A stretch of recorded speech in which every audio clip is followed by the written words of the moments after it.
पण एवढे पैसे आयुष्यात बघितलंच का नाही?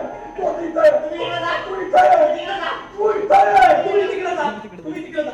पटकन बसा. त्रास होतो ना तुम्हाला? बसा तिकडे. ए झोपड्या! तुम्हाला छाती फुटतंय. तू तिकडे बसा. अहो, काही सांगू नका मला. तू इकडे. आता त्याला विचारतो मी. हो. तुला नाही लागलं? अरे हे काय कशाला विचारतो? मी गाडी ठोकून कशाला विचार? मी विचारतोय. त्रास होतो ना तुम्हाला? कसा झाला ऍक्सिडेंट? तू जाऊन ठोकलास का तो येऊन ठोकला तुला? नाही काय नाही, काय कोणी नाही, मी एकटाच होतो. ठीक, काही नाही, ठीक. काही हरकत नाही. मी वाघमाऱ्यांना फोन करतो, सगळे सांगून टाक. नाही. अरे ते केलं नाही, ते कोण केलं नाही, मला असं ते एवढंच तर नसतं. केशव एका माणसाला उडवलाय. न्हाव्याचा पिढ्यानपिढ्या धंदा इमान इतबारे करणाऱ्या एका गृहस्थाच्या व्यवसायावर अचानक एक संकट येतं आणि त्या संकटावर मात करण्यासाठी तो आपला मुलगा आणि मुलाच्या मित्राच्या मदतीने काय धडपड करतो याची गमतीशीर गोष्ट सांगणारं सस्पेन्स कॉमेडी नाटक मिकी विषयी जाणून घेऊया आजच्या नाट्यरंजनच्या भागात या नाटकाच्या टीमकडून. हाय, मी शिवराज वायचळ आणि मी मिकी या नाटकामध्ये केशव नावाच्या मुलाची भूमिका करतो आहे. ज्याचं हे सलून आहे आणि त्या सलूनमध्ये घडणारी ही गोष्ट आहे आणि त्यांना एक डेड बॉडी सापडते एका कारणाने, एका ॲक्सिडेंटनी, आणि त्या डेड बॉडीचा वापर ते त्यांचं डबघाईला आलेलं दुकान वाचवण्यासाठी कसा करतात हा बेसिक प्लॉट झाला. पण नाटक ह्याच्यापेक्षा एक वेगळा टर्न घेतं आणि एक वेगळीच मजा ह्यामध्ये तयार होते. आणि माझ्या पात्राविषयी सांगायचं झालं तर ते एक खूपच लेअर्ड पात्र आहे. म्हणजे त्याला खूप वेगळे स्तर आहेत की तो सुरुवातीला एक साधा म्हणजे सामान्य मुलगा जरी वाटत असला तरी त्याला काहीतरी वेगळे विचार आहेत, त्याला वेगळं काहीतरी करायचं आहे, त्याला सलूनमध्ये खरंच काम करायचं आहे का, त्याला नक्की कोण व्हायचं आहे, त्याचं वाचन जे आहे म्हणजे ते नाटकामध्ये सारखे रेफरन्सेस आहेत. तर शेक्सपिरियन ही ट्रॅजेडी आहे अख्खी. तर ते शेक्सपियरचं वाचणारा हा जो मुलगा आहे तो म्हणजे केशव. तर त्या केशवच्या वडिलांचा सगळा तो संघर्ष, त्या दोघांमधलं नातं आणि त्याच्या मित्राचं नातं ह्याविषयी हे असं डार्क कॉमेडी टाईपचं नाटक आहे. जरा आपलं नेहमीच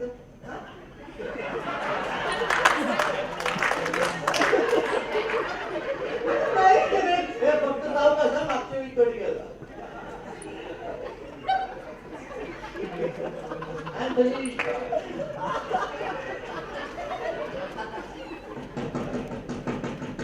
सकाराम हळू मोडेल तू रेडिओ होता. स्वामी नाही हो बाबा, ते सोडला मी तो कधीच. अच्छा, बाहेरून आवाज येतोय. मला उलट वाटलं दुकानातून येतोय. कुठून येतोय? हा काय येतो रे.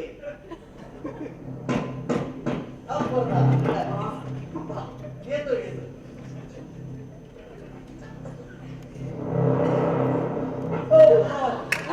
वाघमारे साहेब, शेजारी येत आले हो.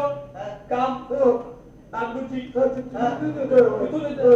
बरोबर नाही मग येणार. बरोबर येणार. कोणाकडे काम चालले रे? ते जाधव रे, कोण जातो? किराणा मालवाले. पण त्यांनी काम अरे करायचं. तुला काय करायचं काम? नमस्कार, माझं नाव सूरज पारसनीस. मी आत्ता मिकी या नाटकाचा को डिरेक्टर आहे आणि या नाटकात मी अँथनी बोयला हे कॅरेक्टर पण करतो. आम्हाला मेनली चॅलेंजिंग अशा बऱ्याच गोष्टी होत्या या नाटक सुरू करताना. कारण विराजसनी हे नाटक 5-6 वर्षापूर्वीच लिहिलं होतं आणि त्यावेळेला आम्हाला असं वाटत होतं की आम्ही तयार नाही होत ते स्क्रिप्ट ज्या वेनी त्यांनी लिहिलं आहे आणि ज्या वेनी त्याला ते दिसतं आहे ते ॲक्सेप्ट करायला आणि ते मांडायला. पण त्यानंतर आता बरीच वर्ष आम्ही एकत्र काम करतो आहे आणि आमचा एक घट्ट बॉन्ड तयार झाला आहे. ज्या वेळेला आता मला वाटतं की हे आत्ता आम्ही उभं करू शकतो आणि शेक्सपियर या मोठ्या नावाला काहीतरी हात लावून आमचं काहीतरी त्यात मांडायचा प्रयत्न करू शकतो असं ज्या क्षणी वाटलं त्या क्षणी आम्ही हे नाटक आत्ता ओपन केलं.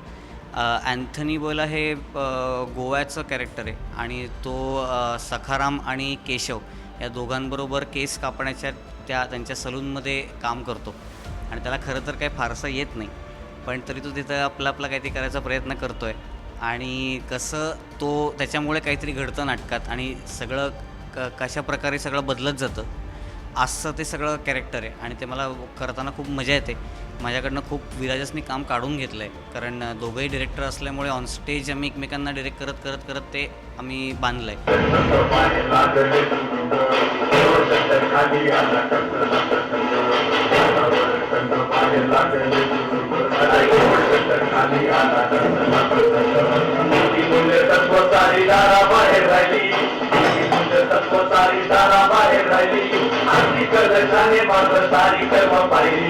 कोण नायक आहे इथे? खलनायक कोण आहे? पात्रांच्या या गर्दीमध्ये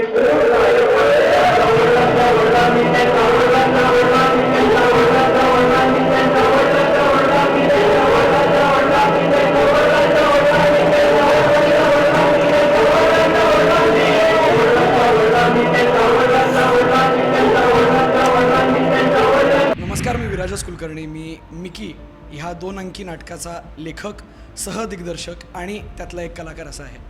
आणि ह्याच्यात मी सखाराम नावाचं माझं पात्र आहे आणि तो 65 वर्षाचा, ॲक्च्युली 67 वर्षाचा म्हातारा असतो. त्यामुळे मी आत्ता तुम्हाला जसा दिसतोय तसा अजिबात या नाटकात दिसणार नाही. दाढी, मिशी, पडलेला दात आणि प्रचंड चिडका आणि कॉन्स्टंटली कंटाळलेला असा तो सखाराम असा आहे. आणि त्याचं वडिलोपार्जित पुण्यामध्ये 84 साली एक न्हाव्याचं दुकान आहे जिथं तो केस कापतो त्याच्या मुलाबरोबर, त्या मुलाच्या मित्राबरोबर. आणि ते दुकान नेमकं त्याच्या हातनं आता जाणार आहे, कारण त्यांच्याकडे ना थोडा पैशांचा प्रॉब्लेम झाला आहे. आणि हा प्रॉब्लेम झाला असतानाच कसं मी सांगणार नाही, पण त्यांना एक डेड बॉडी मिळते आणि ती डेड बॉडी वापरून ते त्यांचे सगळे प्रॉब्लेम्स दूर करण्याचा एक कट रचतात.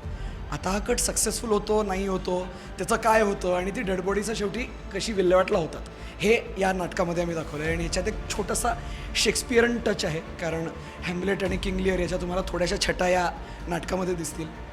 आणि आम्हाला करायला खूप धमाल येते. आमचं पहिलंच हे फुल फ्लेजेड 2 अंकी मराठी विनोदी नाटक आहे आणि पहिल्याच फटक्यामध्ये आम्हाला आता यावर्षीच्या झी नाट्यगौरवमध्ये 8 नॉमिनेशन्स मिळाली आहेत, including best writer, best director, best play आणि माझ्या बाकी सगळ्या सहकलाकारांना बेस्ट सपोर्टिंग ॲक्टर आहे. त्यामुळे आम्ही सगळे खुश आहोत आणि होपफुली याच्यातले थोडे तरी प्राइजेस आम्हाला मिळतील. हा मी इथंच आहे. हा बघतो. सकाराम अरे खून दिल्लीमध्ये इंदिराजींचा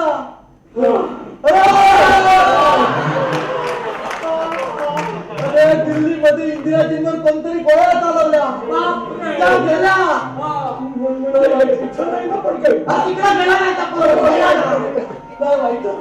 सगळ्या पोलिसांना स्टेशनवर बोलवून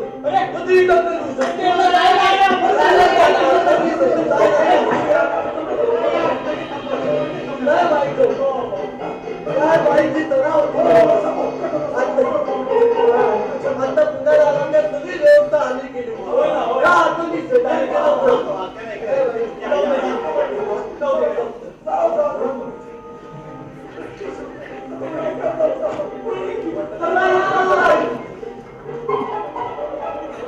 आज दुकान बंद ठेवाला का व्हायचं जगली होती का? एक दर्जन संघ म्हणून नाही रे, आपल्या देशाच्या प्रधानमंत्री शहीद झाले आहेत, त्यांच्या स्मृतीला मान म्हणून बंद ठेवाला. बंद ठेवतो म्हणजे बाहेरच कुणी हात ठेवायला नाही.